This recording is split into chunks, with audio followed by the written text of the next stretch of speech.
Everyone is unique and different in their own ways. For Nick Vujicic, life was never easy, but this didn't call for giving up. This called for working harder to succeed, and that's exactly what he did.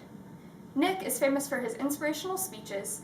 He was born December 4th, 1982 in Melbourne, Australia, without limbs. Imagine conducting your everyday life without any hands, arms, feet, or legs. This is everyday life for Nick. Instead of letting this prevent his everyday life, he used it to change others' lives, and with the same faith that kept him going all along. First, I will fill you in with Nick's childhood, followed by a look at his career, and finish by telling you a little about his awards and achievements. Like I said, on December 4th, he was born to determined but at first very hesitant parents named Dushka and Boris. This is where I got my information from IMDb in 2016. Unaware of his deformities at first, they had 3 sonograms that revealed no complications at all, so this came as a very big surprise once he was born. In one of the videos that I watched about Nick, he said that his dad seen him come out a little bit and noticed that he didn't have a right arm, and he was hoping that the mother didn't see.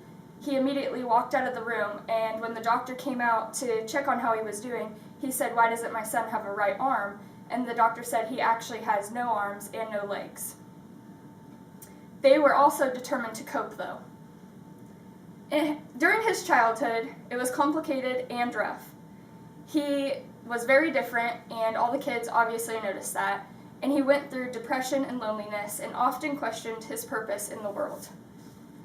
He was an easy target for bullies. At age of 8, he contemplated suicide all the time.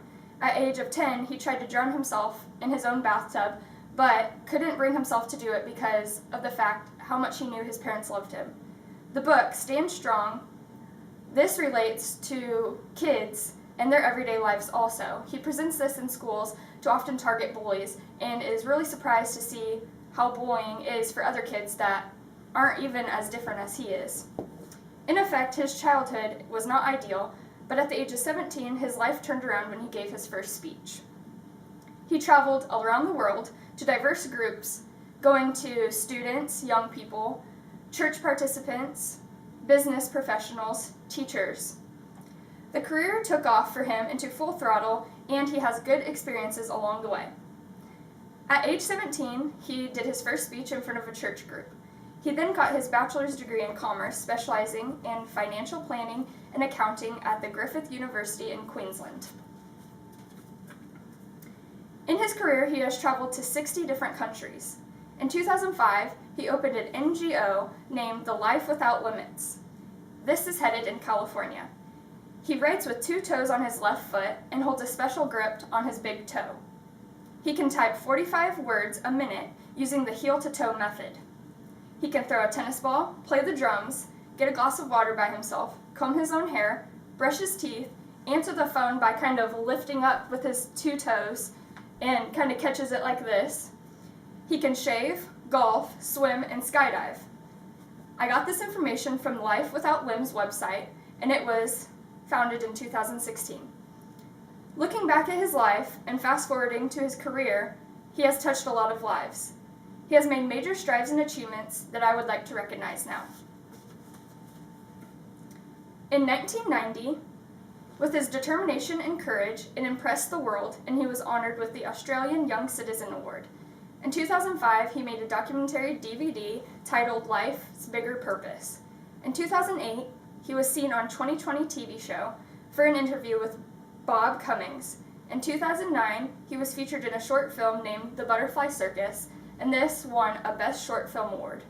In 2010, he wrote a book, Life Without Limits, an inspiration for a ridiculously good life. In 2012, he got married, he now has a kid, and his wife is expecting again. The summary is, with great strides, he has overcome a variety of obstacles, challenges, and he took what he knows best, which is his own life, and made it a great career that he is recognized with today. I will do a recap now of what I have talked about, which is his life as a childhood, his career, and all the achievements and personal awards he has gotten along the way. Next time you find yourself with anything that you feel is too big to take on, or maybe it's a little challenge, look for the positives and remember anything is possible. If you're looking for a pick-me-up story to read about, you can read one of his books or just research him. There are a lot of videos on YouTube about him and interviews. This will give you a lot of inspiration, and don't forget his famous quote, which is in a lot of his books, which is, "Life has no limits." For my visual aid, here's a picture of him, his child, and his wife that's expecting.